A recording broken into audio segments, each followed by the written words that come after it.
Buenas, ¿cómo andan? Bueno, bienvenidos a una nueva clase. Es la clase número 2 del mes número 4. Hoy vamos a charlar de un personaje nuevo que nunca hablamos todavía, que es el Daruma, ¿sí? Un personaje que no solo está súper bueno, sino que es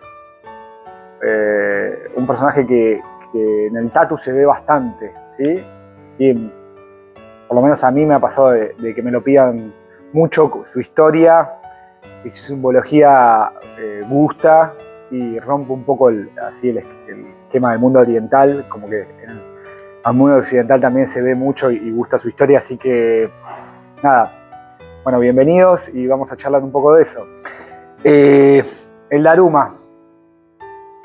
¿Qué es el Daruma? ¿De dónde viene? ¿De dónde proviene? Bueno, el Daruma es conocido en Japón, en realidad se llama Bodhidharma, que fue un monje, ¿sí? Budista, que vivió en el siglo VI, a fines del siglo VI, después de Cristo, en China.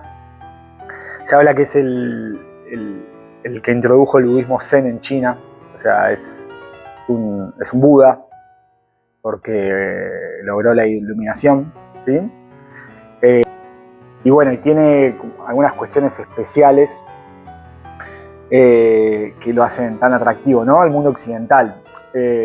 Su historia es simplemente un monje que, bueno, tiene mucho misticismo atrás y muchas historias creadas atrás de su figura, pero bueno, él introdujo el budismo zen en China, eso sí se sabe, y se sabe que su búsqueda personal, o sea, su forma de buscar la iluminación, él decía que era a través de la meditación, simplemente la meditación, no tanto cuestiones prácticas o de lectura o otros mecanismos como el budismo Shingon aplica, sino que su metodología era simplemente meditar, despejar la mente de perturbaciones, y de esa manera era el camino para lograr la iluminación. No, se dice también que él fue el que incorporó el té a China, porque para lograr estas largas sesiones de meditación y no caer ahí medio somnoliento, utilizaban la teína como un elemento energético. La realidad es que no lo encontré, o sea, hablando de Daruma sí encontré este dato, pero buscando datos del té no lo encontré. No sé si realmente es el responsable de la incorporación del té en China. Sí creo que, bueno, fue el que incorporó este ritual en el ritual budista zen, ¿no? El hecho de las sesiones de té para sesiones largas de meditación. La idea era entrar a muchas horas de meditación sin quedarse dormido, ¿no? Claramente. El Bodhidharma logra la iluminación luego de 9 años de estar meditando en una cueva mirando una pared. Ese es el cuento. Por ende, estando tanto tiempo quieto, se atrofia sus extremidades, sus piernas y sus brazos. Estaba cubierto con una manta roja. Por eso es que van a haber dos formas de Daruma siempre representada. Uno es como un personaje humano, con cara humano, tapado todo con una manta roja. Y el otro es el amuleto, ¿no?, que es el más visto, el más común. Es esa especie de huevo, ¿no? Que es el que más se tatúa, o el que más salida comercial al tatuaje tiene, según mi opinión. Yo he pintado los dos y he dibujado los dos y he propuesto los dos. El tatuaje creo que siempre he dibujado, me ha tocado tatuar el que es más amuleto, ¿no? Y en este caso casi siempre que lo tatuemos lo vamos a ver de frente y simétrico, ¿sí? Cuando hacemos el personaje más humanoide, a veces lo vemos mucho de perfil, pero cuando vemos el amuleto lo vemos mucho de frente. Por ende, tiene la complejidad de hacer algo de frente. Compositivamente tiene la cuestión simétrica, ¿no? Que a veces es un poco difícil, sobre todo en el freehand. Este es un personaje que yo personalmente, si bien siempre que lo dibujo entero, no es un personaje que comúnmente freehandee mucho. porque nada, me gusta, soy medio perfeccionista en eso y me gusta que quede bien simétrico de ambos lados. No me pasa como otros personajes, como el dragón de frente, o hasta la Hania, que si no es igual de ambos lados no pasa nada, porque nada, es un dragón, puede tener el bigote de un lado un poquito más grande que el otro, o el ojo un poquito más cerrado. En este caso el Daruma, al ser un amuleto, me gusta que se vea como súper simétrico, ¿no? Así que lo que yo suelo hacer es dibujar el Daruma entero, partirlo a la mitad y espejarlo, ¿no? Girar, rozar la hoja, doblarla y espejarlo, o en el iPad, los que manejan iPad, poner la opción de simetría y espejarlo. Sin embargo, siempre lo dibujo entero, porque cuando lo estoy dibujando entero, primero que practico, eso es súper importante, así que si lo tengo que hacer freehand, algún día lo haré freehand. No voy a tener esa limitación por practicarlo, digamos. Y segundo, viendo el dibujo entero, por más que después lo espeje, es mucho más sencillo de ya visualizarlo, de cómo va a quedar, ¿no? El Daruma suele ser de diferentes colores, casi siempre es rojo, pero hay otros colores que se aplican, que en el mundo occidental se dice que cada color aplica a un objetivo distinto, ¿no? ¿Para qué se utiliza el Daruma? Ya sea en Japón como en el mundo occidental. El Daruma nos dice que una de las formas de conseguir un objetivo es a través de la perseverancia. En el mundo occidental se dice que se pide un deseo y se le pinta un ojo y el Daruma te va a cumplir ese deseo. En realidad, creo que el mensaje más claro es no pedir un objetivo, sino plantearse un objetivo y tener el Daruma ahí visible todos los días para trabajar en ese objetivo, con perseverancia. Así que siempre que entremos, no sé, yo los tengo acá en el estudio, uno de los objetivos que me planteé con Daruma era lograr volver a tener mi estudio a la calle, así que estoy próximo a pintárselo cuando lo termine del todo, pintarle el otro ojo, ¿no? Y a mí me servía entrar al estudio y ver el Daruma ahí y saber para dónde quería encarar mi vida o para dónde quería encarar mi objetivo, ¿sí? Entonces, nada, se utiliza de esa manera para focalizar y pensar a veces en que la rutina del día a día por ahí nos mueve para ciertos lados, pero mirando el objetivo que es ese, podemos tratar de volver al foco, ¿no? Muchas veces el Daruma tiene un kanji, que es una palabra, ¿no? Mismo en su composición de amuleto, que también nos va a determinar un poco para qué lo vamos a utilizar, ¿no? El kanji, para el que no sabe, es parte del dialecto japonés, ¿sí? Algunos seguramente hayan estudiado algo de japonés. El japonés tiene dos alfabetos, digamos, que es el hiragana y el katakana. Uno es para palabras japonesas, o sea que son palabras oriundas de Japón, por decirlo de alguna manera, y otros son para palabras, el katakana es para palabras oriundas de fuera de Japón. Por ejemplo, no sé, si queremos decir empanada, seguramente usemos el alfabeto katakana, ¿no? Y luego están los kanjis, que son burdamente abreviaciones de palabras. Por ejemplo, en vez de queremos decir, no sé, templo o fortaleza o amor, en vez de unir palabras o unir letras del alfabeto, eso ya tiene una composición de un kanji que hay que memorizarlo, ¿sí? El kanji casi todos los kanji vienen de China, algunos tienen adaptaciones al japonés, pero ese sistema proviene de China, y estudiarlo significa, a veces se puede sacar por contexto si ya conocemos, muchos kanjis son unión de dos kanjis, digamos. Por ejemplo, familia, son dos kanjis, ¿sí? que es tribu y templo, creo, eso forma familia. Algunos son uno solo, ¿sí? Y a veces, por ejemplo, Ryu, que es dragón, digamos, son dos letras del alfabeto, es Ryu, digamos, Y el kanji a veces es más complejo que escribirlo en el alfabeto, pero bueno, si nosotros ponemos Ryu escrito con el alfabeto, seguramente un japonés no lo pueda leer, ¿sí? O sea, lo va a leer, pero no lo va a tener en contexto. Así que está buenísimo más o menos estudiar los kanji para que podamos más o menos trabajar esa caligrafía. Es una parte más del tatu, me parece, japonés. La caligrafía japonesa se divide como en strokes, o sea, cada vez que hacemos un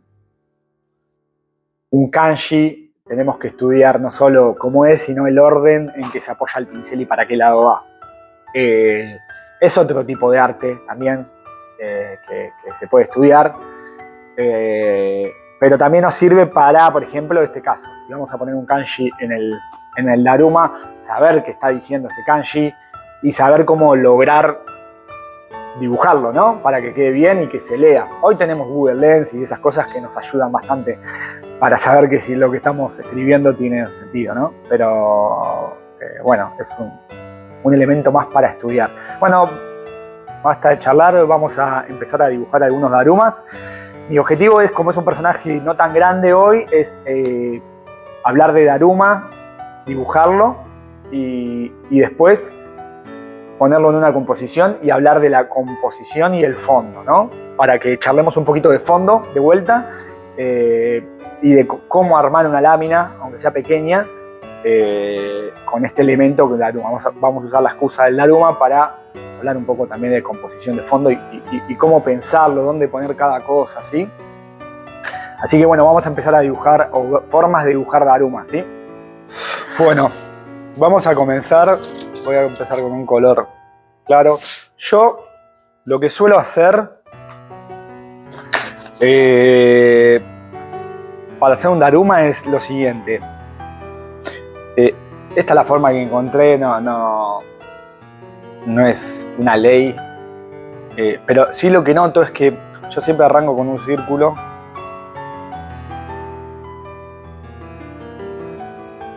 y hago otro círculo arriba.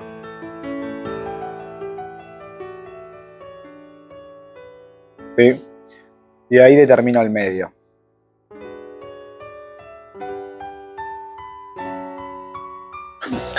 Lo que yo siempre noté que para hacer el Daruma necesito que haya bastante tamaño para los costados, o sea, que ocupe bastante, ¿sí? Voy a pasar un poco más. Por ende, si yo lo hago así, va a quedar muy angosto. Así que lo que suelo hacer es, una vez que tengo los círculos armados, me pongo una base un poco recta ahí y me paso un dedito para cada lado. ¿Sí?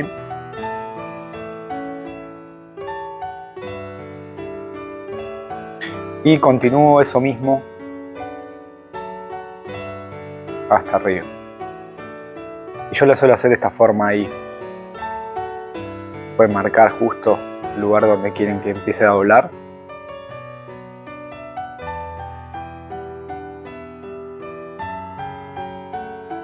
¿Sí? Y acá lo que hago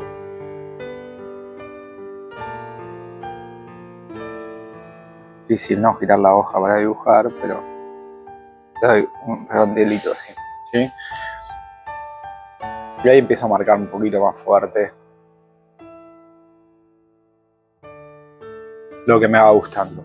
Casi siempre lo que hago es hacerle la base luego.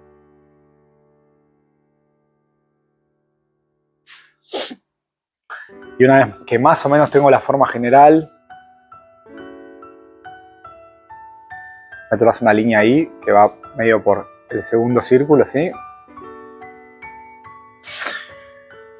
En la parte de arriba voy a poner la cabeza, en la parte de abajo voy a poner el kanji o la decoración del Daruma, ¿sí?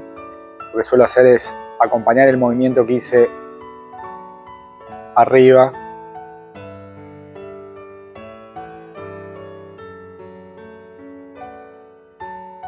y giro ahí.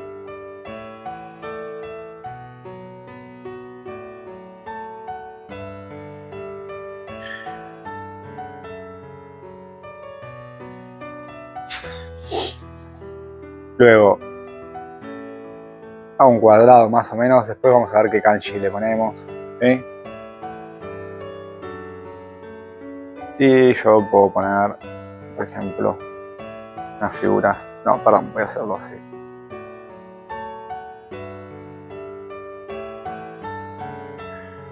Más o menos de lado.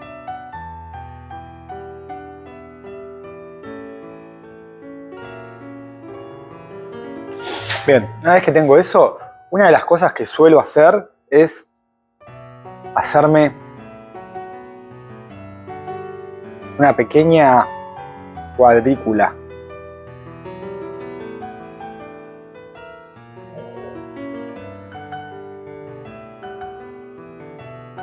Eso es algo bien mío. Pero cuando hago cosas simétricas, trato de tomármelo un poquito más con calma. ¿Sí? Y lo mismo.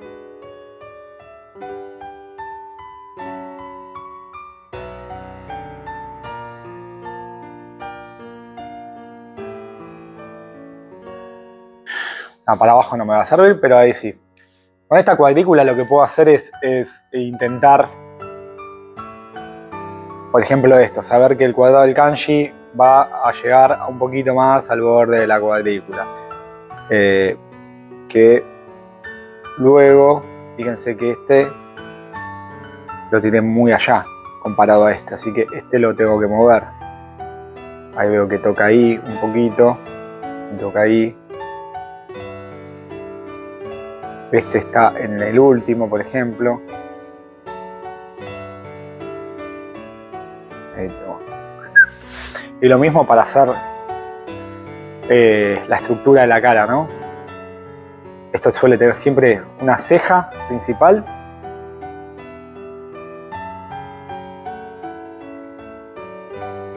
Fíjense cómo la tiro hasta ahí.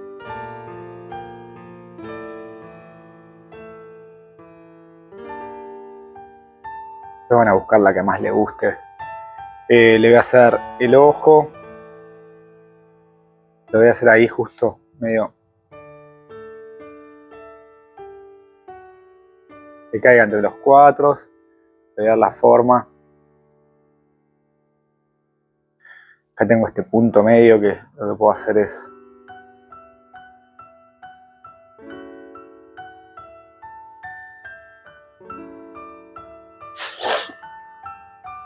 sigo trabajando. Por ejemplo, el ojo ya sé que me va a gustar hacerlo un poquito más grande.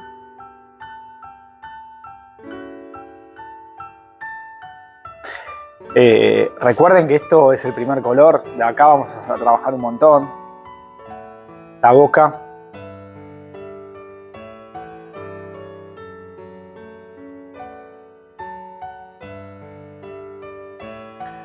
Ahí le encuentren la forma que ustedes quieran.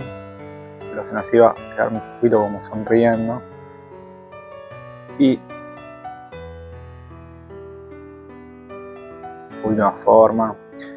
Y acá, bueno, busquen referencia para ver dibujos. Hay varias maneras de exponer esto.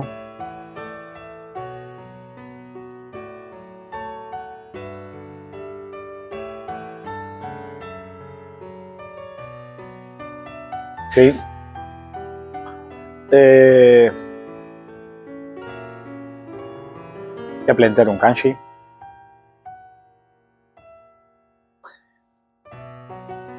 Esto lo debería plantear con un pincel, pero bueno, más o menos para ver si me va a entrar. Solamente lo planteo rápido.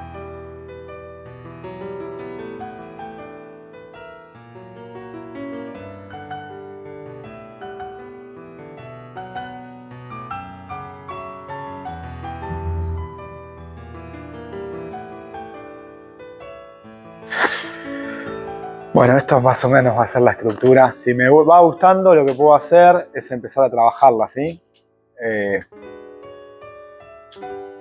Por lo menos un lado. ¿Por qué un lado? Porque, a ver, estoy buscando un color un poquito más oscuro que se vea. No se ve marrón. Porque luego, si yo dibujo de este lado, luego puedo despejar este lado y yo ya sé que más o menos en dimensión me gusta, ¿sí? Que eso me parece que es lo importante. Pero voy a buscar como la simetría, voy a afinar mucho un lado.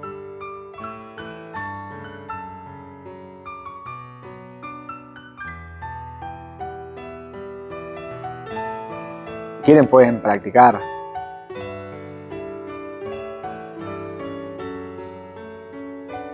Haciéndolo todo entero, ¿no? Pero me parece que está bueno.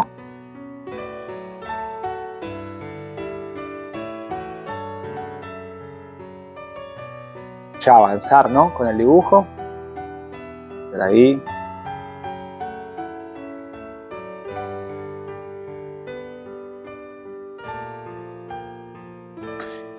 Bien.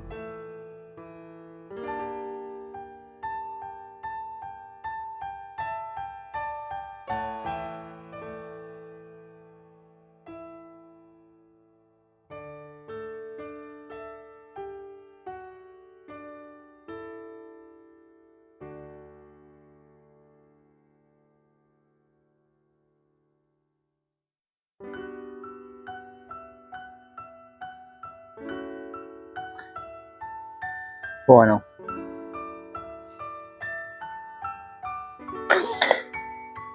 Y una vez que tengo eso,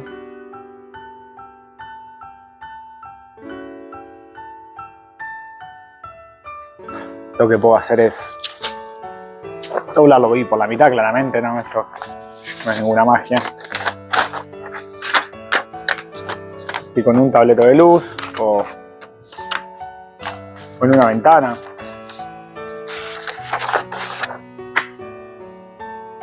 Lo que van a hacer es espejar, replicar lo mismo del otro lado, ¿no? Una vez que tengamos eso replicado, podemos volver a calcar todo, ¿sí? Porque para que estos cortes, sobre todo para darle fluidez a esos cortes que pasan por el medio, ¿sí? Cuando espejamos, por ahí eso queda un poco duro.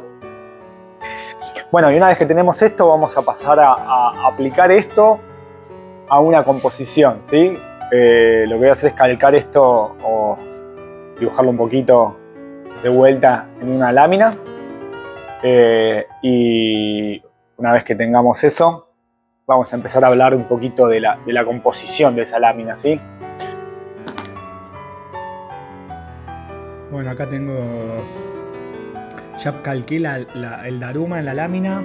Voy a hacer una lámina rectangular y lo que empecé a pensar es lo voy a poner un poquito de costado, ¿sí? El Daruma para que vean que no siempre necesitamos que el personaje esté en el centro de la lámina, ¿sí? Y lo que voy a plantear yo es... voy a hacer una lámina con sakuras, ¿sí? Y lo que quiero hacer es usar roca y usar viento, espirales de viento y nubes. Así que lo que quiero hacer es darle un piso a la pieza poniendo roca, ¿sí? Así que planteo suavemente porque nada, estoy dibujando directamente en la hoja que vamos a pintar. Voy a plantear el piso con roca y donde voy a querer que estén más o menos los espirales, ¿sí? Lo que suelo hacer yo muchas veces es el recurso de salir con nubes desde el personaje o desde una roca. Ya voy pensando que del lado izquierdo seguramente tenga el espiral principal, el lado izquierdo arriba. Entonces me voy a dejar ese espacio para eso. Voy a trabajar un poco la piedra que le dé sustento al Daruma, viendo cómo hacer que pase de un lado y para el otro, digamos. Acá lo borro porque quiero... Voy a hacer como tapar un poco el Daruma con nubes y hacer una piedra que pase por debajo, digamos.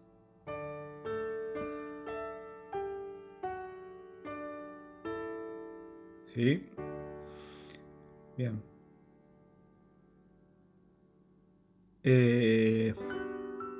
Yo voy a ir acelerando algunos momentos, ¿sí? Para que no se haga tan largo el video, pero quiero que vean el planteamiento entero, ¿sí? Para que, nada, seguramente algo les sirva cuando tengan que pensar eso de cómo abarcar. Lo más difícil del fondo siempre es abarcar la hoja en su totalidad y ya pensar cómo ese fondo va a quedar pintado, ¿no? Porque por ahí tiramos 1.000.000 de líneas, pero cuando pintamos el fondo nos queda súper simple.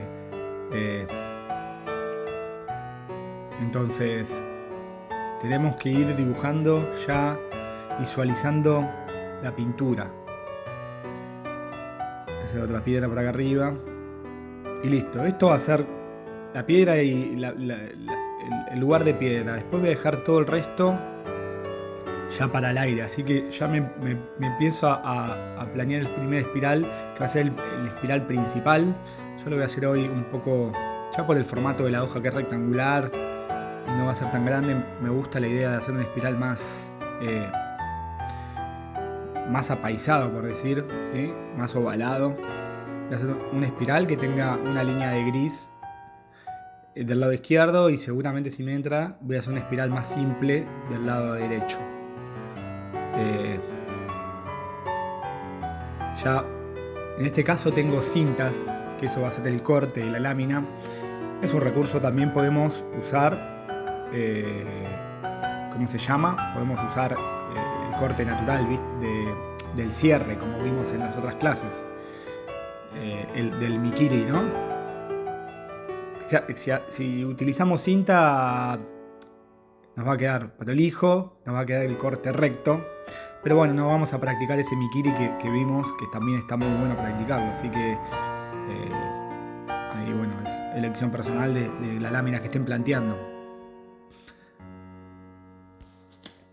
Luego de haber planteado el principal espiral, digamos, lo que voy a plantear es con unos círculos donde quiero que vayan los sakuras, más o menos.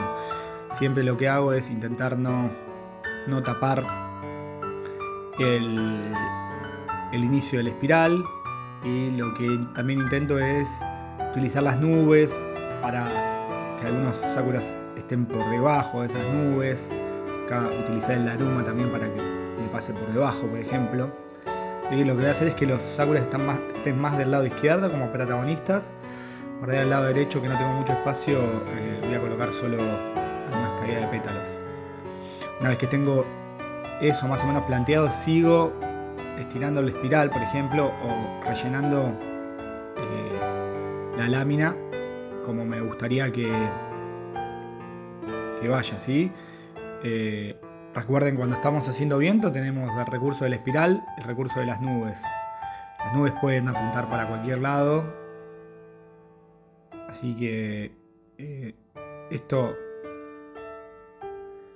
siempre que planteemos una lámina, es el momento de tomarlo con calma. El planteamiento, porque luego nos vamos a poner a pintar y ya una vez que tiremos las líneas, ya no tenemos vuelta atrás. Entonces vale la pena tomarse, con lo que nos cuesta tomarnos el tiempo para hacer una lámina, que ¿cómo se llama? Que nos tomemos ese tiempo para el planteamiento como una manera importante. No empezar a pintar sin saber cómo vamos a seguirlo, ¿sí? También eso va a depender mucho de qué estamos estudiando y de qué manera, cuál es el objetivo de la lámina, pero si el objetivo es hacer una buena lámina, nada, tengamos eso en cuenta de tomarnos el tiempo para hacer el planteo. Bueno, voy a seguir acá con el espiral de la derecha, que voy a hacer un espiral simple. En este caso lo voy a hacer invertido al espiral de la izquierda, digamos, ¿sí? Que apunte para el otro lado. Se puede hacer de las dos maneras, no es que es una regla que tenemos que hacer los espirales invertidos. Por ahí hasta al contrario, podemos hacer que el viento vaya siempre para el mismo sector. Entonces busquemos que estén los espirales mirando para el mismo lado. Yo en este caso me gusta la idea de que los espirales no nazcan de la misma manera, así que lo voy a hacer así. Y voy a completar los espacios que tengo con nubes, jugando con los sakuras. Ahí empiezo a pensar las mejores maneras de llenar el fondo, ¿sí? Si veo que un sakura me está incomodando en el lugar, lo que puedo hacer es moverlo, ¿sí? No es que ya estoy casado con esa posición de primeras que vi los sakuras. Pero en este caso, ya más o menos ahí completé toda la lámina en composición, ¿sí? Bueno, voy a acelerar un poquito porque ahora lo que voy a hacer es dibujar un poquito los sakuras. Eso ya lo vimos. Ya es algo que creo que todos lo hicieron espectacular, así que... y también ahí lo que empiezo es afinar, si quiero empezar a afinar algo, porque hay alguna espiral que pega contra un sakura y demás. Es el momento también para pensarlo, tenerlo en cuenta. También de tomar decisiones de si quiero que algo pase por arriba, una espiral, si quiero hacer alguna transparencia, si quiero agregar alguna flor más en algún lado.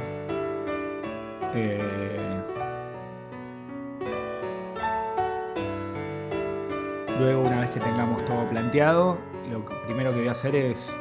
lo importante de hoy es que veamos esto, que veamos el planteamiento de la lámina, y ahora lo que voy a hacer es mostrarles la lámina terminada para que visualicen un poco esta idea de cómo se ve la lámina en lápiz y cómo se ve esa lámina después pintada, ¿sí? Esa misma lámina, que eso me parece que es lo más difícil de pensar.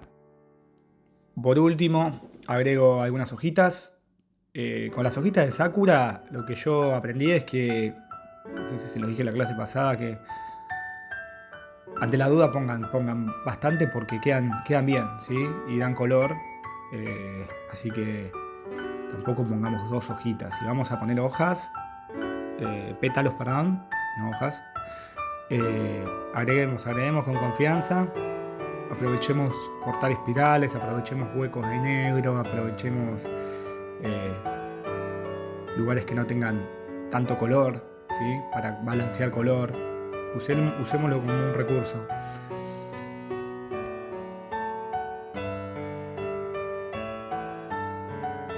Bueno, y por último, yo voy a empezar, borro un poquito para plantear definitivamente el sakura y agregarle las hojas, ¿sí? Vamos a pasar a la lámina terminada ahora para que veamos eso, que me parece un poquito más importante que seguir viendo cosas que ya hacen perfectamente.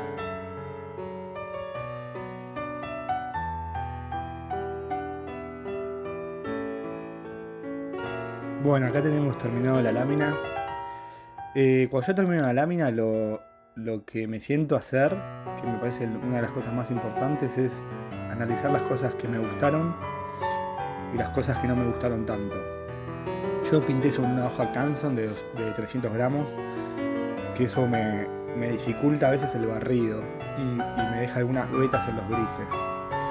Por ejemplo, en las nubes de arriba a la derecha del Daruma, ven ahí que no logré completar el juego de las 5 nubes perfecto, me quedó una veta ahí. Y en los barridos, por ejemplo en las nubes de abajo a la derecha, en las nubes en general, como que las transiciones de negro a gris no me gustaron tanto. A ver, le puedo echar la culpa a la hoja, pero yo creo que con cualquier hoja de estas características se puede pintar, hay que agarrar en la mano. Y la otra cosa que me pasó es que, al estar con la mudanza y demás, usé un pincel que no estoy acostumbrado y para mover el agua eso me lo dificultó. Cosas para mejorar. A nivel compositivo estoy satisfecho. Lo que no me gusta que hice fue en el espiral de arriba a la derecha, ese espacio que dejé entre la nube y el espiral, que es muy chiquito. Eso me parece que queda raro. Yo tendría que haber sacado de esa última nube que está a la izquierda de la espiral. Así el espiral me quedaba más libre en su finalización. Esos detalles hay que verlos después. Y las nubes que están en la piedra también las veo un poco extrañas, cómo salen desde ahí. Ahí con el capricho de querer tapar un poquito el Daruma con nubes, creo que es otra cosa a nivel compositivo ahí que debería haber hecho diferente. Yo creo que las cosas que no nos gustaron son más importantes que las que nos gustaron. La lámina en general me parece que está linda, pero probé colores nuevos, probé los verdes, que si ven en el Sakura de más abajo el verde es diferente al resto porque fue un experimento. Así que para hacer un experimento me gustó. Pero bueno, todas esas cositas, si las tenemos en cuenta para la próxima lámina, nos va a ser de mucha utilidad para cuando nos sentemos a pintar de vuelta. Bueno, la tarea de esta semana básicamente es pintar darumas, pero me gustaría que pintemos en composición, ¿sí? Que aprovechemos que el daruma es una pieza más chiquita y probemos a hacer otras pinturas con fondo, sobre todo con aire, porque lo que más hicimos fue agua. Así que bueno, a medida que vayan haciendo algo, vayan pasándomelo como siempre y lo vamos viendo, ¿sí? Bueno, les mando un abrazo y espero que les haya gustado la clase. Nos vemos en la próxima. Chau, chau.